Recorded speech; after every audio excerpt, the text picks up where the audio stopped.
Hola, muy buenas, ¿cómo están amigos y amigas televidentes de su canal de noticias de Nicaragua? Estamos siempre aquí con ustedes en su programa Conversando con Marielsa Suárez. Y bueno, hoy vamos a estar hablando de salud. ¿Qué significa para nuestra salud el alto consumo del pan?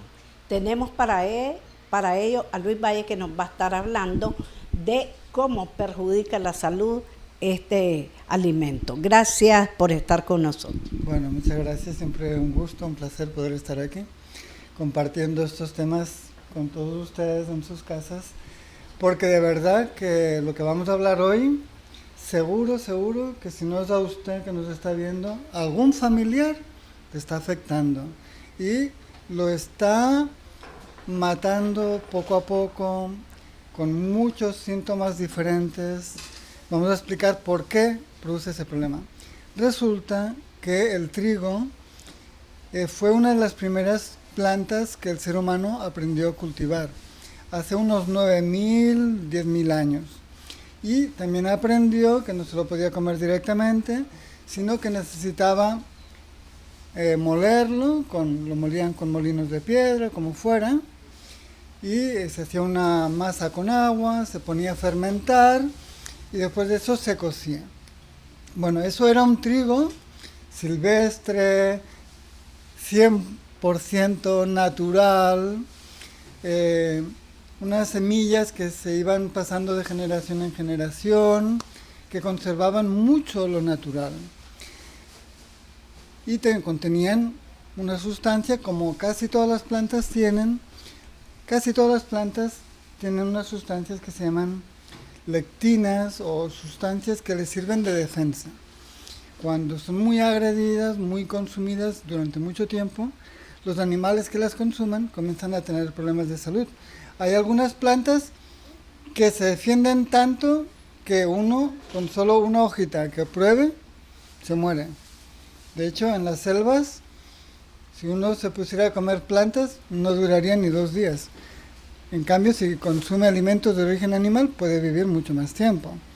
Entonces, esas sustancias tóxicas del trigo que les sirven para defenderse de insectos, de hongos, pues se ha ido seleccionando la planta de trigo y se han diseñado plantas transgénicas que incorporan que hacen que el trigo produzca mucha más lectina, mucho más gluten, y además gluten de diferentes tipos, que es muy venenoso. ¿Cómo actúa ese gluten? ¿Cuál es el daño y el perjuicio que provoca? El daño que provoca es que cuando lo consumimos de forma regular y además en grandes cantidades, sobre todo este trigo transgénico que ahora tiene el triple o 4 veces más gluten que el trigo de hace 9.000 años, pero que además no es el gluten de hace 9.000 años, sino que es un gluten transgénico muy tóxico que nos daña la mucosa intestinal. La mucosa intestinal es como una barrera que va seleccionando qué es lo que pasa del intestino a la sangre y qué es lo que no puede pasar.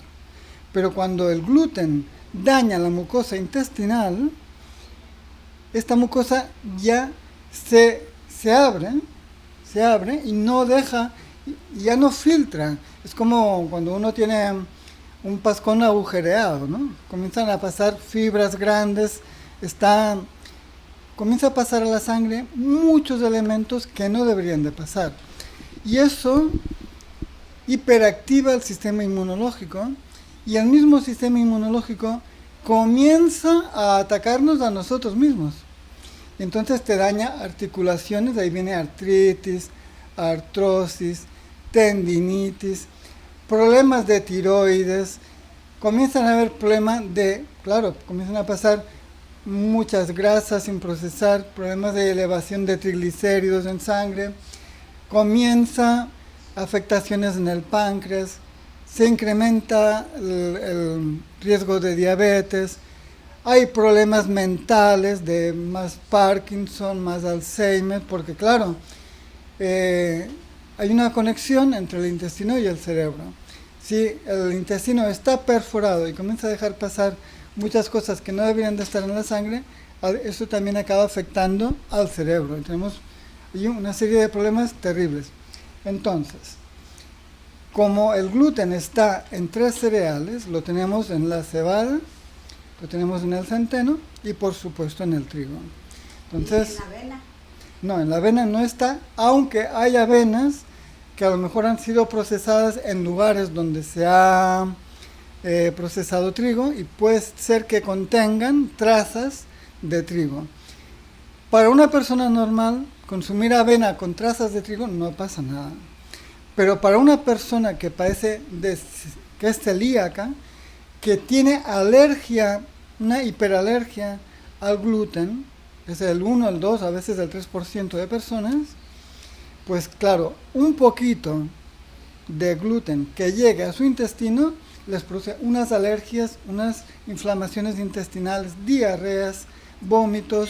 Bueno, es terrible el efecto en la salud que tiene el gluten para una persona celíaca. Para los que no somos celíacos, no nos afecta tanto, pero poco a poco va minando, va dañando la mucosa intestinal y poco a poco cada vez va pasando más materia fecal al torrente sanguíneo, con lo cual comienzan a haber muchas inflamaciones de artritis, de artrosis, todo lo que hemos ido hablando, inflamaciones del intestino, inflamaciones del cerebro que no se ven, pero sí producen unos dolores de cabeza muy intensos, problemas circulatorios, se dañan las mucosas en general de todo el cuerpo. Entonces la recomendación para todos ustedes que nos están viendo, sobre todo si padecen procesos inflamatorios en diferentes partes del cuerpo, manos, codos, rodillas, pies, donde sea, si tienen Alzheimer o está empezando un Alzheimer, problemas mentales, etcétera, etcétera, inflamaciones, suspendan el consumo del pan durante un mínimo de 2 semanas y observen qué es lo que pasa.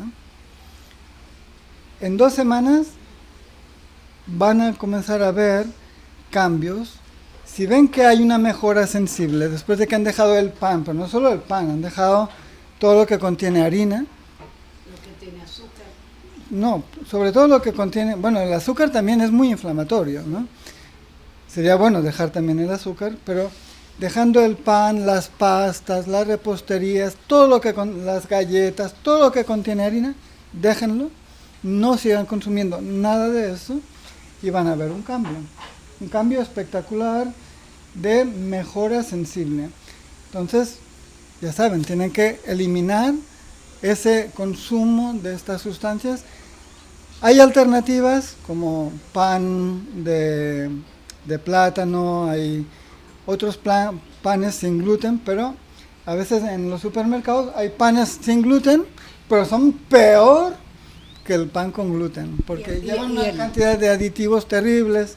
En general los panes llevan muchos aditivos, aunque es con gluten y sin gluten, llevan aceites vegetales que son venenosos, llevan azúcar, a veces llevan bromo, que afecta todavía más la tiroides.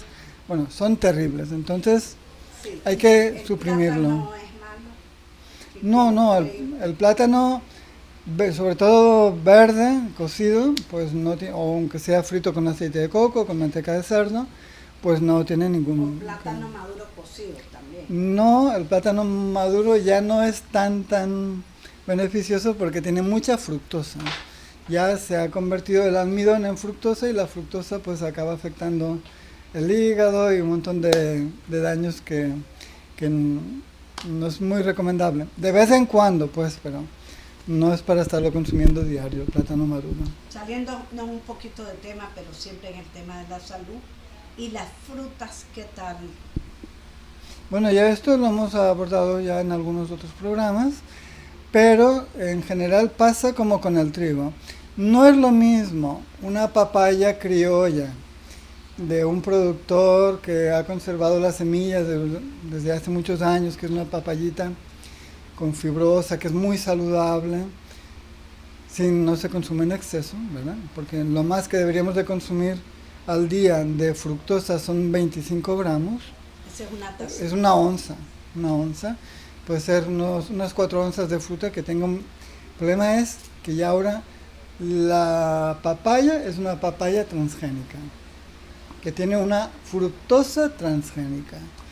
Y esa fructosa de esa papaya, te comes 100 gramos, pero no tiene 100 gramos de papaya, pero ya no tienen 25 gramos de fructosa, tienen 50, tienen 60. O sea, la mitad ya es fructosa. Entonces, la sandía, el melón, las piñas, unas piñas rosadas que vienen ahora seguramente también deben ser transgénicas, deben ser hiperdulzudísimas, muy dulces. Entonces, eso va a acabar dañando su salud, provocándole hígado graso, hígado inflamado, y incluso puede llegar a sufrir una situación similar a la que produce el exceso de alcohol. Bueno, muchas gracias, don Luis Valle. Así es que, amigos y amigas televidentes, estas recomendaciones para su salud son excelentes. Gracias, porque realmente cuidándonos la alimentación nos cuidamos integralmente. Gracias, que Dios me los bendiga y continúen con nuestra programación.